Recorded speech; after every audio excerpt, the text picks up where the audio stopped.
Good morning, my friends. It is a beautiful, beautiful Thursday morning. We have had some rain the last few days, which has been excellent because I have not had to water, and that always shaves a couple hours off my morning, so it's very helpful. But we are doing our second garden tour of the 2025 season. We are going to review all three gardens today, which is our upper large crop garden, the flower garden, and our high tunnel and lower garden. I'm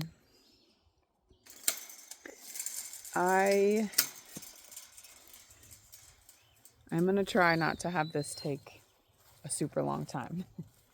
I find that for watching purposes, it is more pleasant if you're not having to sit down for an hour and a half and watch a whole video. So in light of not having to water today, I'm going to try to be as brief as possible, but I do want to give you all good information on everything that's growing. And just preface this also by saying with my honey traveling quite a lot, there is a lot of work needing to be done. I am also coming off of a close week for my job, and so during those weeks, just because I am so busy, he and I both still work full time, and then we homestead on the side, and unfortunately that just means that sometimes we have a large to-do list and it doesn't get done always. We utilize our weekends, we utilize our evenings when we can. We just still have kids, so we're running them about. But without further ado, let's start here. So right now we're looking at the far corner of the upper garden, and I'm trying to remember because I did space out walk this space up here, and I'm trying to remember square footage wise what it was, but it is an exorbitant amount of garden space. We expanded from last year, and I mean the soil up here, we cover crop in the wintertime, and so the soil up here is absolutely beautiful. I really was trying to go towards like a no-till type thing, but y'all, like when you have to plant things like corn and potatoes that need loamy loose soil, I know it can be accomplished, but in a space that is this large, it is a little bit challenging. So we do till up here, and it's just, sorry, I had to switch arms. It just ends up, working out the best for us. But again, we do also try to utilize good practices when we are not growing in this space, like in the wintertime, by cover cropping, things like that. We are growing a hybrid, I believe it's an F1 hybrid variety of corn. It is like called honey sweet or something like that. It's a variegated, that yellow and white kernel corn. And the reason for that is that 2 years in the past, we have grown heirloom varieties of corn. Neither have turned out well. And by not well, I mean like pretty much non-edible, very pithy.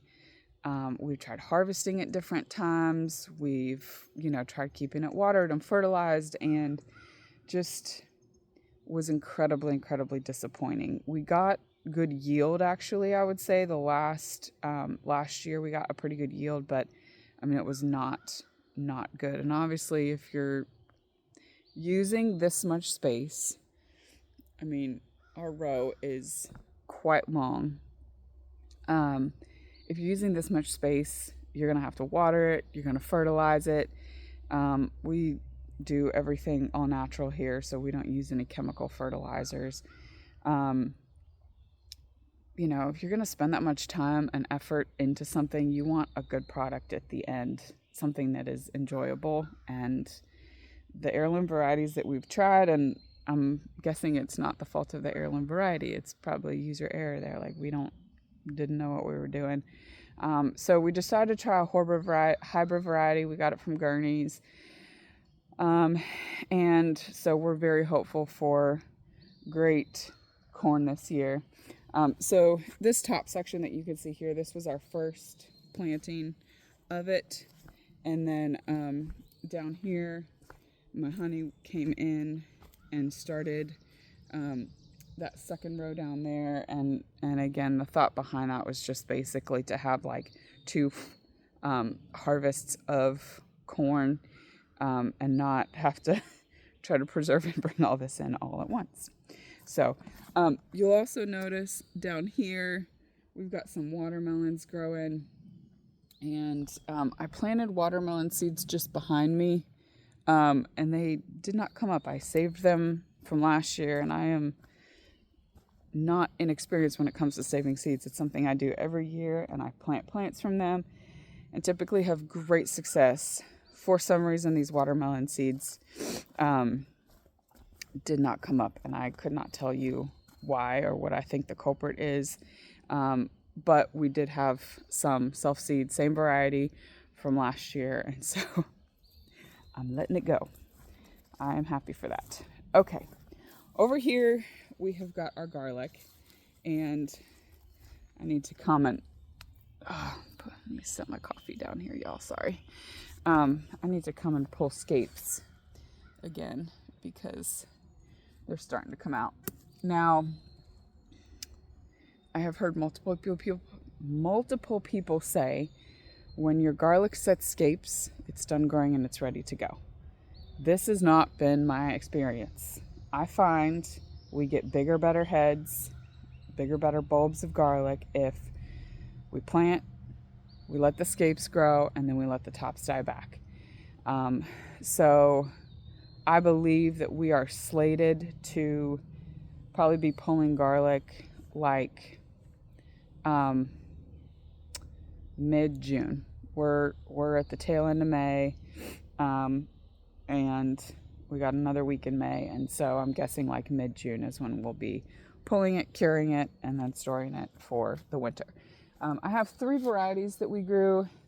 The music garlic is here.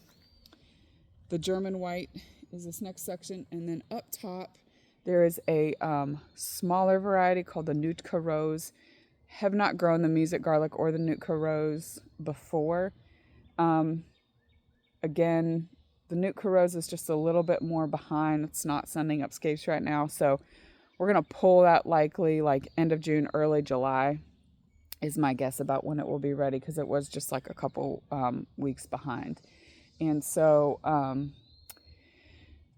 again, it kind of makes it a little bit easier just because we don't have like endless space in our home for curing like onions and garlic. And so I'm actually kind of happy with staggering it a bit. But I did pull some garlic the other day, like just to check, because the scapes had emerged and it was definitely not ready. Now, I obviously used those bulbs that I pulled, but there was no paper that had formed, like it was not ready. So that's kind of how I know. Okay, I'm gonna turn the camera around. All right, these are our potatoes, and we did one new variety this year, which is down here in that last row there. It all needs hilling up again because they are growing like crazy. This rain has just been fantastic. But this first row here, we have the Yukon Golds, which we grew last year. These are the Red Norlands, also grew those last year. And then this last row, and these are the French Fingerlings, which I have historically heard do not grow well in our area, but I really love French fingerling potatoes and wanted to try them anyway because I'm a stubborn ass like that. So we'll see. And it may be that I just learned my lesson here, but it is what it is. Okay. These are our Kalima beans here in this row. And as you can tell, I am so awesome at planting things completely straight. Not. Which Bill loves to tease me about. But Kalima beans, great variety, have grown it many years in the past, and they're just the sweetest bean. The other thing I really like about this is I've had these seeds since like 2020, y'all. What are we now? 2025. 5 years. 5 years, and they germinate like perfectly. They germinate like they are brand new freaking seeds. And the plants are doing very well. I've got little beans. There's flowers all over them. I've got little beans started. This bean, like, oh my gosh, can let that grow. But these beans, they're just very prolific, and I'm very happy with the success that I have had with them.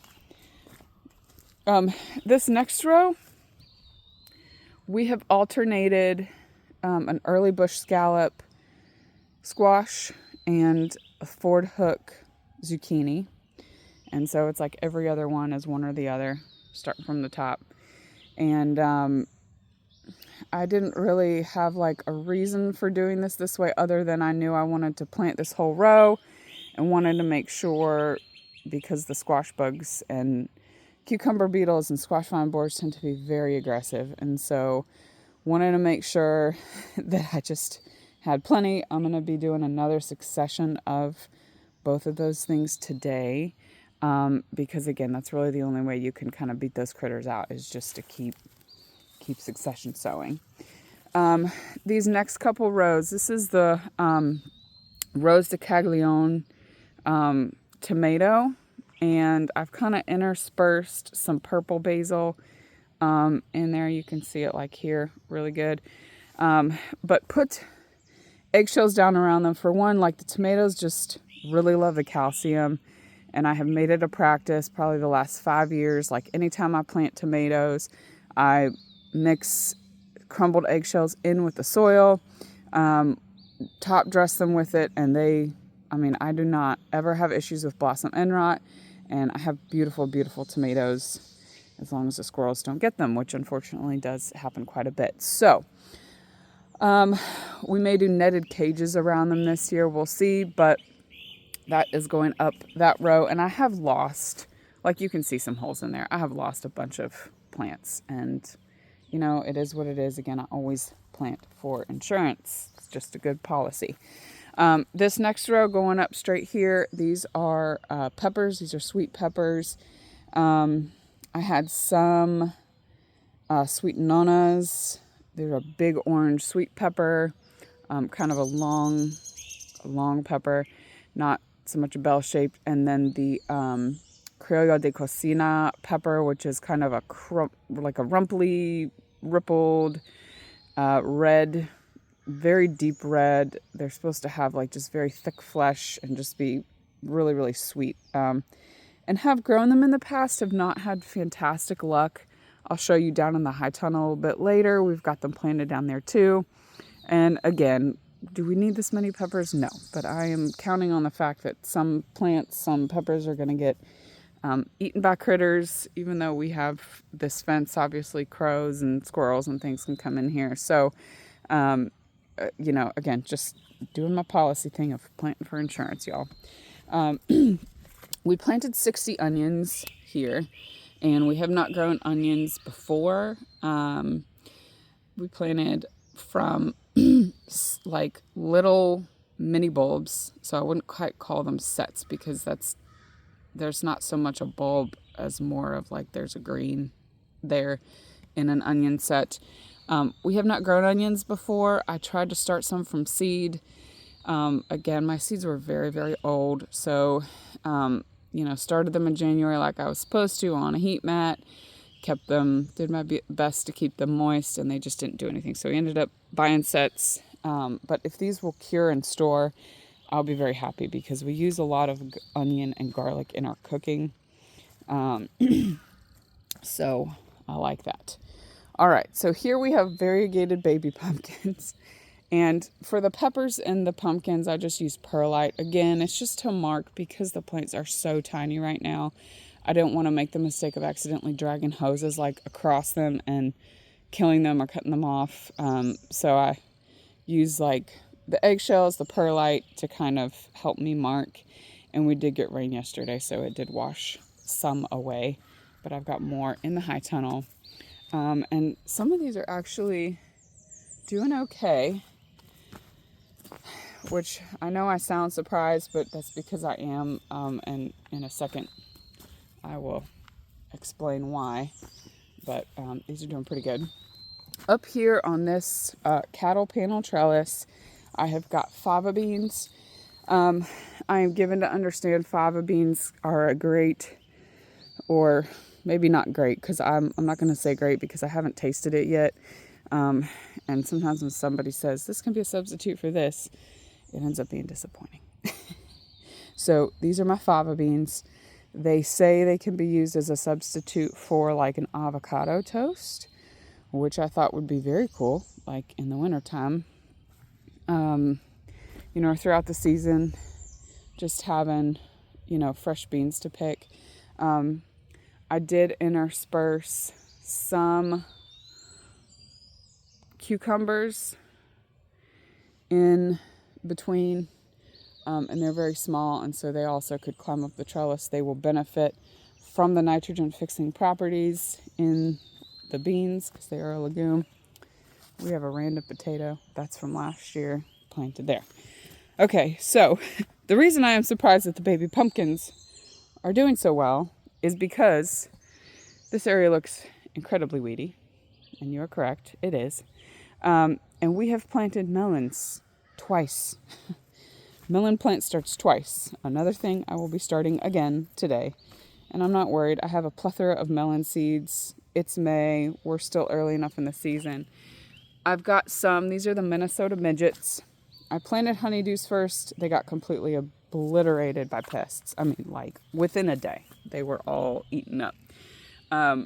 So some of these, which I have also marked with perlite, are doing okay. And I'm going to hope and pray that they stay that. But yeah, that's our upper garden, y'all. Big production. I love it. Part of the joy of having land and being able to grow so many crops is like being able to share, and we really love that. And we did share a lot last year, and I was so happy to be able to do that. We have a little bit of a different goal this year because we really are trying to put a dent in our grocery budget with this. Obviously, this is after the first year, the money that you spend into a garden is not as much. We are still this is still an infrastructure building year. Next year will be more like a maintenance year. And so,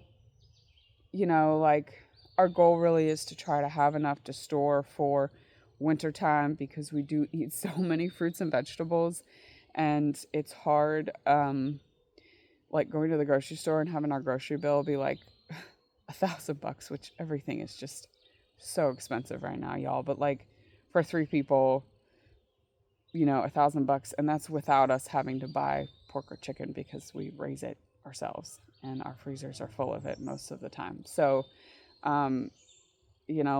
that's fruits and vegetables and flour and things that I can't necessarily make at home. And so our goal this year really is to grow, to store and preserve. And,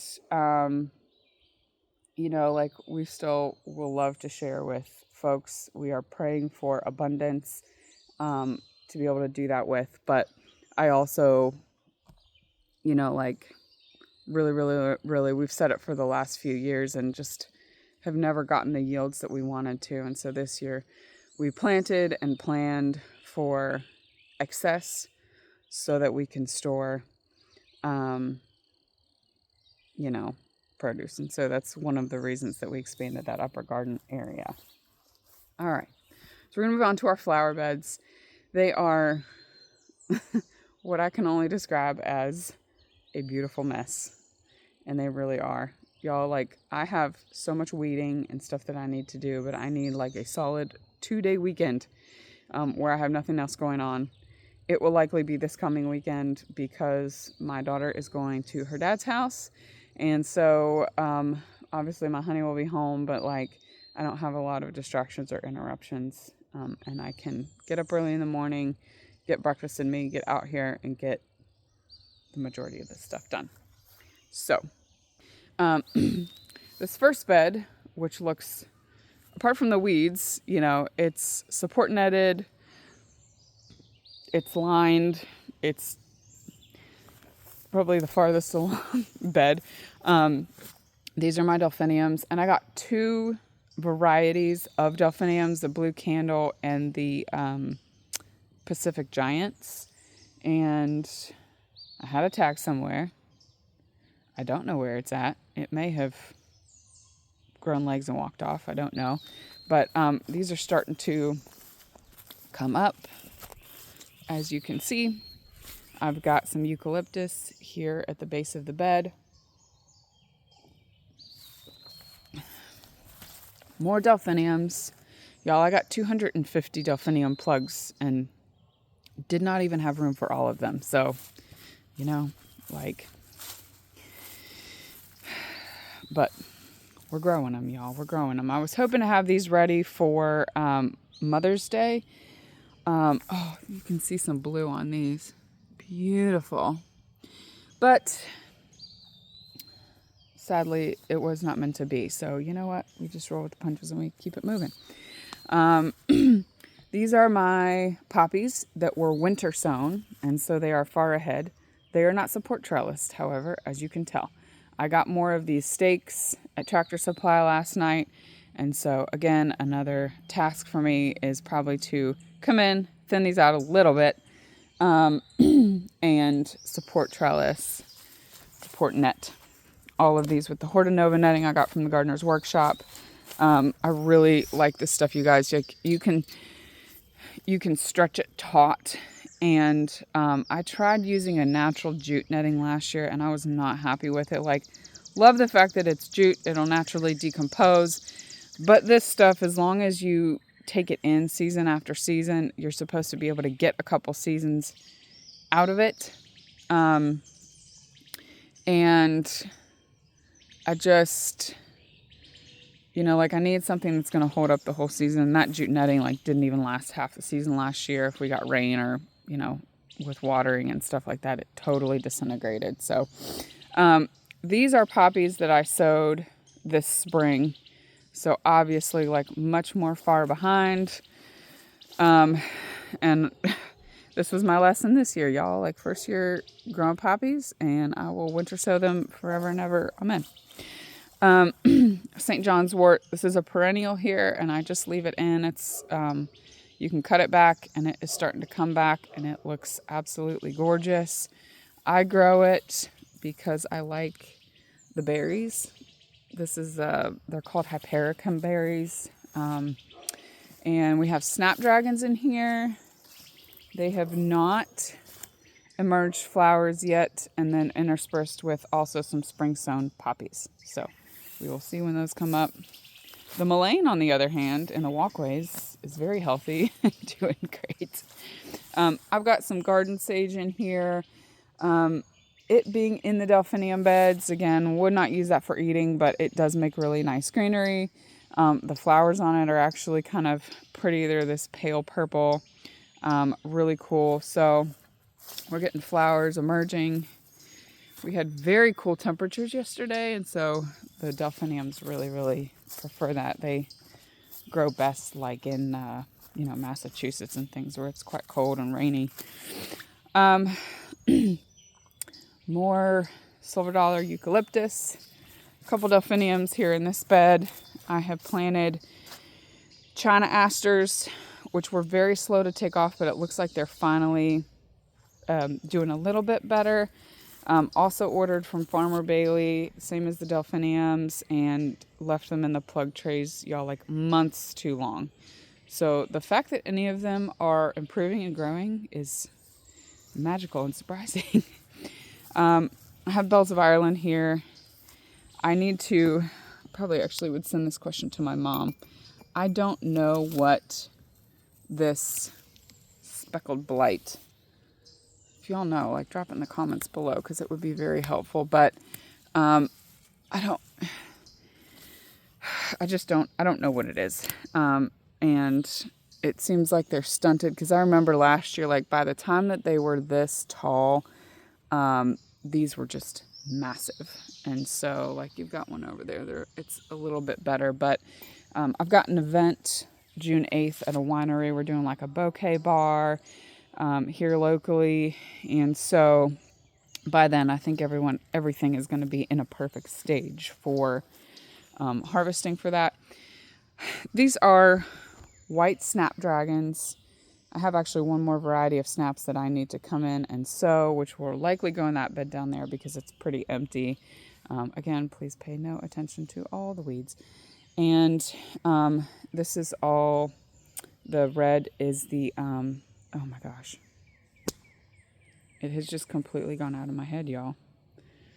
Lord have mercy. If I only had a brain. It's a grain. And I can't, I'll think of it. It'll come to me, guys. It'll come to me. Amaranth. There it goes. Red amaranth. Beautiful, like, feathery plumes. This is the Monarda, which is just looking phenomenal. And suffered bad powdery mildew last year. It looks like it's doing okay. Hasn't sent blooms up yet, but again, like, we've had a lot of rain. So I'm hoping we get some flowers out of that very soon. They're pale purple, just really beautiful. Again, the mullein. No, I didn't grow it. It self-seeds here, but it's medicine, so I let it grow. My other task this weekend, what I would really like to try and do is grab some soil and finish off this garden bed. I do need the planting space. And I've got like a little walkway kind of built in right there. But again, spring sown poppies, just some random stuff. There's some of those China asters down here, which those are like looking beautiful. They look absolutely great.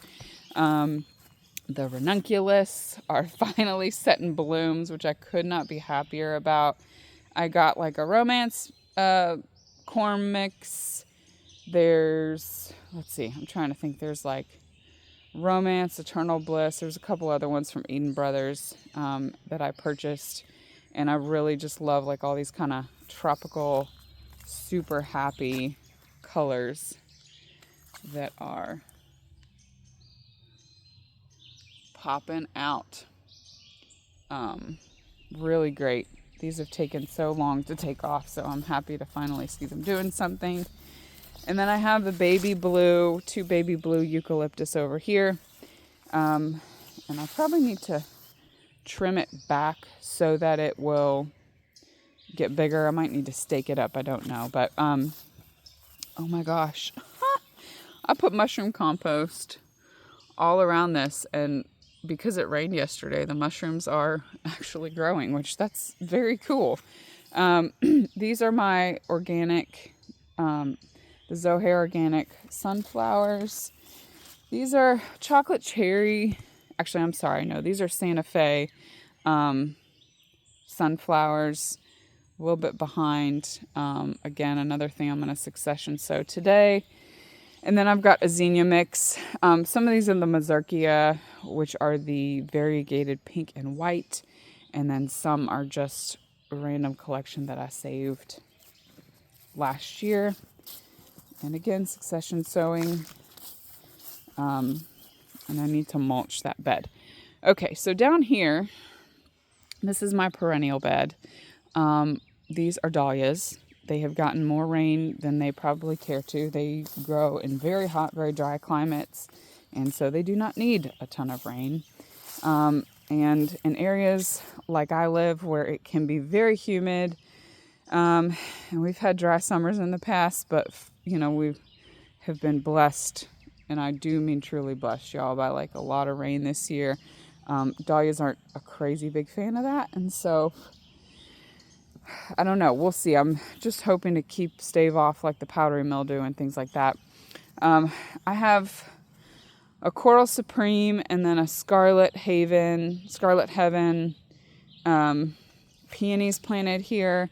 I think I may have planted the corms too deep because they've been under the soil, they haven't done anything, and so again, that's total user error, and I will learn my lesson and not plant them like that. I, for some reason, was planting the peonies and the dahlia bulbs at the same time and thought, okay, like, you know, they both need to be below the soil. But then I remembered later that peonies actually like to have their eye like barely below the soil level. And so I planted them like 4 inches down. Didn't remember until they'd been in the ground for weeks that they don't like being planted down that far. So totally my bad. I'm just going to briefly talk about our berry area. For one, because it is a hot mess express. We have not quite figured out what we're going to do and how we're going to kind of mitigate some of the weeds. But this is our berry patch up here. Up there in that bed, there are strawberries planted. Some of the plants came from my mother-in-law, who is always thinking of us. She's the sweetest woman. I adore her. And had given us strawberries. They have bared fruit this year, and we've enjoyed some tiny, very sweet strawberries. And then we ordered another set from Stark Brothers, I think, and those came recently, and so we put them out. I will probably, sorry guys, I almost dropped my coffee. If the new ones that we got from Stark Brothers end up putting flowers on, I'll probably pull them off just so they can establish really well in their roots, and then next year we'll let them bear fruit. We've got elderberries growing up in there. We have 2 blueberry bushes that are very tiny over there. You can't really see them again just because there's so many weeds. But our neighbor up there behind us has goats, and they help themselves to our blueberry bushes, and we're trying to be very helpful and prune them down for us. So thank you, goats. We're not getting any fruit this year, but thank you, goats, anyway. And then we've got all of these, which it looks like some of them are starting to get eaten. Sorry, let me. These are wine berries. They grow quite wild around here, and they get red, and they're tart, and you can make jam, and then they get black, and they're very sweet, and they are just fantastic, and are starting to kind of take over this area, which I'm not upset about. Okay, raised bed garden. Another reason why I got more garden stakes, we are grossly past due for putting up trellises. So I have trellis, just need to put them up. But these are Amish paste tomatoes here, planted in a bed with Tulsi, which I use a lot for tea. And these are a canning tomato. Again, I have tried growing them in the past. The plants have always done very, very well. But the issue that I have had, sorry guys, I've got gnats flying all around my face. The issue that I've always had is that we get squirrels that come in, and squirrels don't really actually like nightshades. Like, they don't like tomatoes, but they take a bite out of them because they need the water. And so I'm going to put little dishes. We have traps.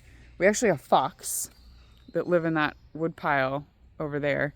But I'm going to try putting dishes of water.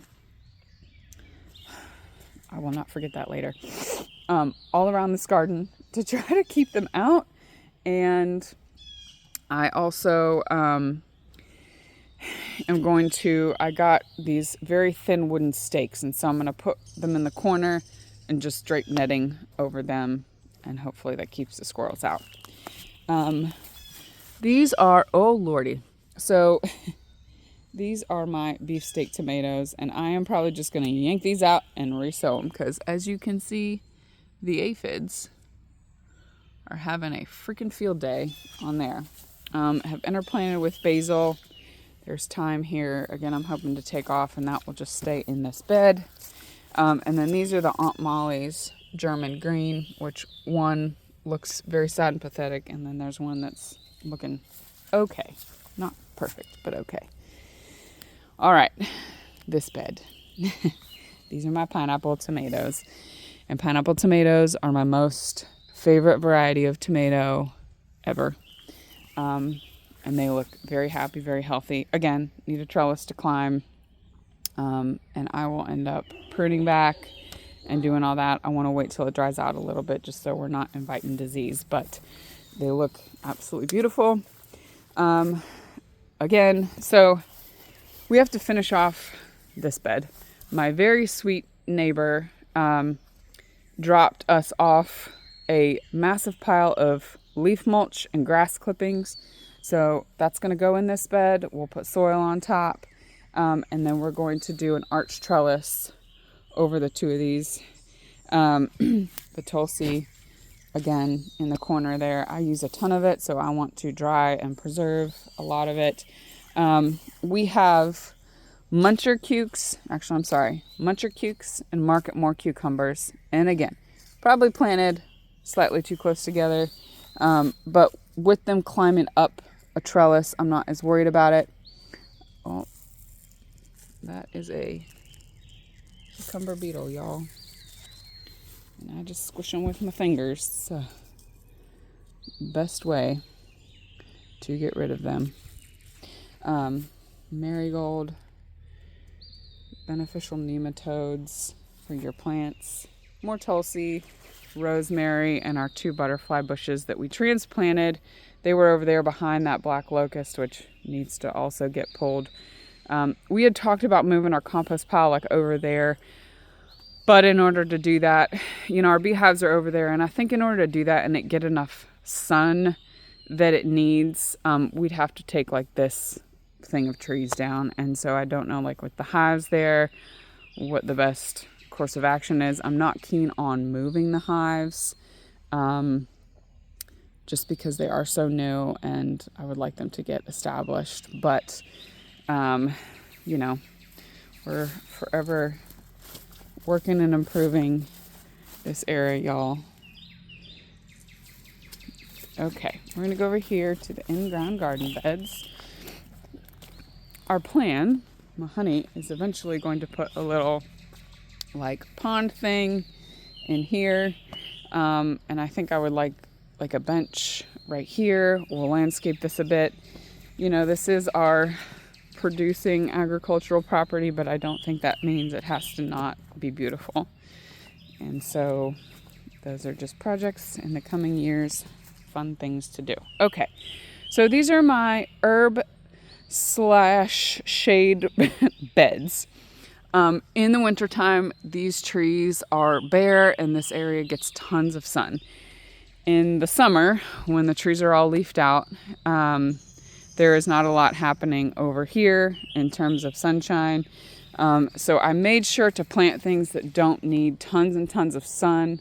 Now, the chamomile, like I have in this bed, probably would like more sun, but it will, with the amount of sun that it does get, and it does get some over here, it will do okay.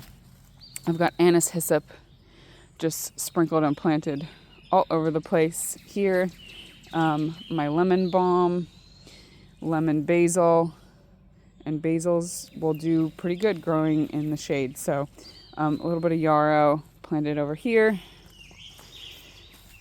These were sort of more remnants from cooler temp days, and I'm going to cut some of this today and take it home with me for eating. But we have collard greens seeds that I saved, arugula seeds that I saved, and calendula, which they're beautiful flowers, but also use them in skincare.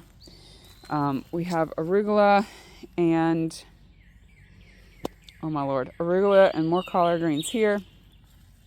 The dill, which I'm growing both for eating and for greenery. And it's just really wet. So once the sun pops out today, I think it will do a bit better. We've got some beautiful lettuces here. Salanova lettuce, some other stuff that's coming up kind of slowly, but that's okay. That's all weeds.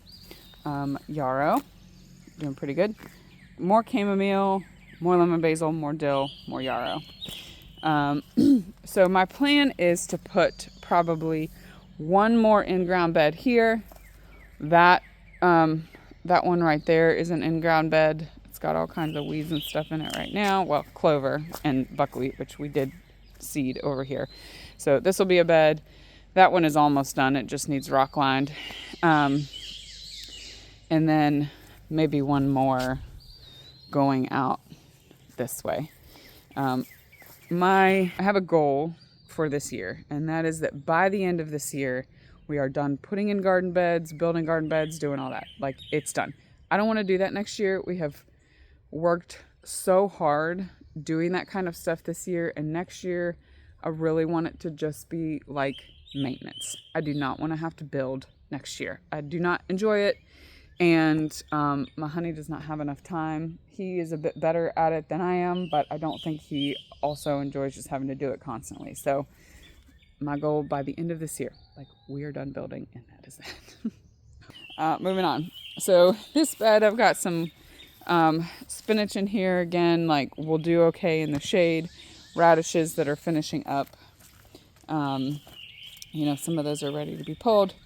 I've got dark opal basil, purple basil, and then I've got Genovese basil and sunrise bumblebee tomatoes in this bed. Let me go ahead and very carefully step over here. Anise hyssop, which, if you don't know, anise hyssop is a medicinal. It's good for congestion. It's good for some other stuff, but I would do like teas and tinctures for congestion. Sage, which we all know is like a garden herb. If you guys have never pulled sage and fried it, just as like a little side thing, I'm not big on fried stuff. If you like put the leaves, fry it, they get crispy. Like, just do a little bit of like sea salt on them. Oh my gosh, they are so good. Would highly recommend. Okay, the high tunnel. Don't judge me, y'all. Actually, I'm not even judging myself. I'm not even going to say that. You know what? Judge me all you want. I don't care. I'm going to give you the reason that it looks like this. And there is a reason. Okay.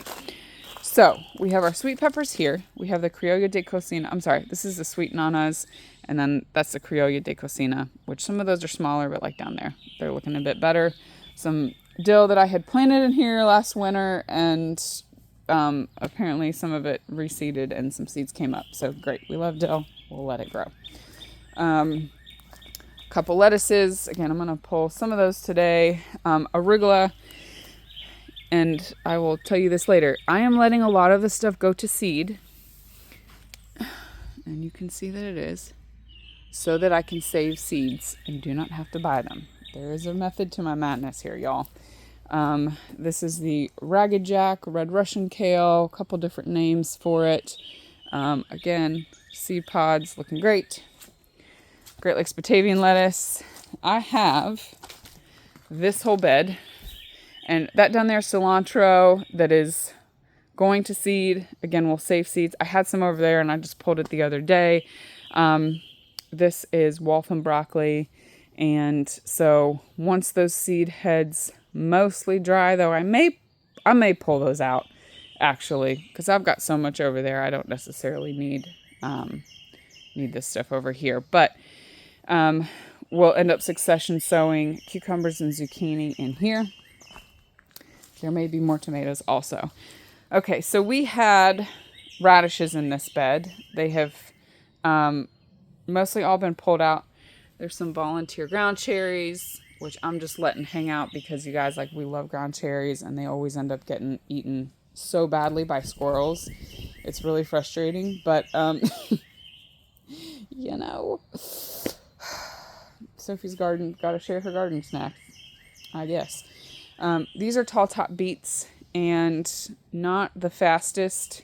They're supposed to be 60 days. I think May 2nd would have been 60 days. Let me see. Got the tag right here. Yep. May 2nd would have been 60 days because they were planted on March 2nd. And they have taken far longer than 60 days. And I don't really know why, but, you know, I harvested some beet greens the other day and had those, and so they were great.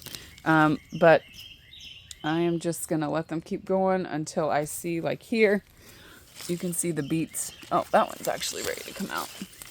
I mean, they're pretty small, right? But until I start seeing them all come up, again, more arugula.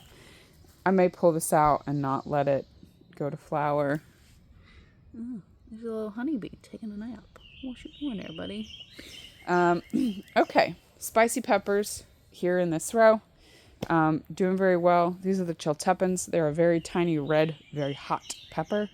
And then these are the shishitos, which we like charred on the grill, dipped in aioli. Best treat ever. So good. And I did pinch my peppers, and so that's why you can see they're branching out. They look absolutely beautiful. I pinched a couple of the chiltepins, like this one you can see. I didn't pinch them all because they've been slow to take off, and wanted to give them a chance to get just more established. Okay, we've got Clemson spineless okra here, and we've got some there. Volunteer Brussels sprout plants that I think it's going to end up getting too hot. Whoa, it just got really sunny in here. So I'm pretty confident they're going to get obliterated and eaten by cabbage worms and things like that before they have a chance to do anything, but I'm leaving them kind of just out of curiosity. Another ground cherry there. There's another ground cherry there. Letting them go, y'all. So these are sugar pie pumpkins, and the reason that I had pulled the cilantro there is because I just want to be able to kind of train them out that way and this way, and let them kind of take over. I might be pressing luck by doing pumpkins in a high tunnel, but again, they're on the edge, so they get a pretty good amount of airflow. And we'll see. Hopefully no powdery mildew sets in. This is where we grew our Great Lakes Batavian lettuce all winter long, and it served us very well. We put a ton of it in CSA boxes, and it does not bolt quickly. The thing I have noticed, though, that as it gets hot and warmer, which it will probably taste very good today because it's been so cool and so rainy, but the leaf, the actual leaf of the lettuce does tend to get a little bit tough once it gets warm. So, again, this is probably getting ripped and pulled out. We will plant other stuff. The calendula flowers, I mean, are just so gorgeous. Letting some of them go to seed here. You can save seeds from calendula. It's very easy, but they are just so beautiful. Okay, we have an ox heart tomato here. Again, very impressed with these, y'all. Like, the seeds are quite old, and they're doing amazing. And so I've got a couple trellises that will end up letting them climb up. They've got about, these side walls are 6 feet tall. So they've got a ways to go.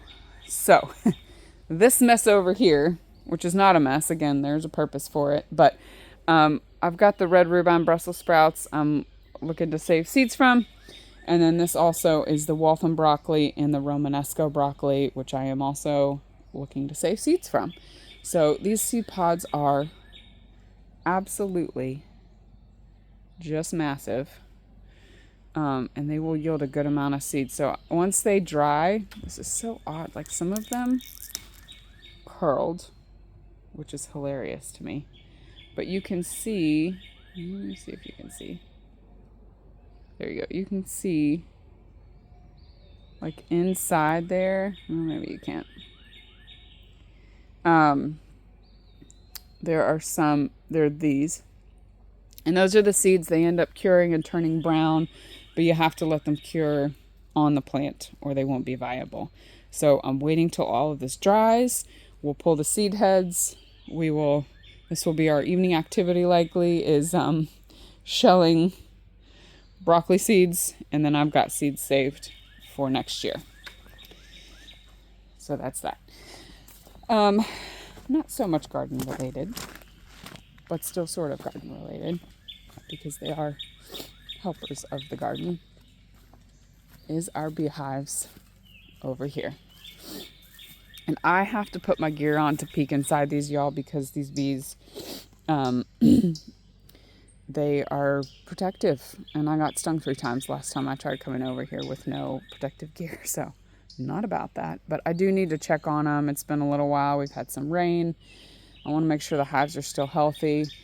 But I'm really looking forward to the fact I think they will really improve pollination for things like squash and cucumbers that have those male and female flowers and desperately rely on, on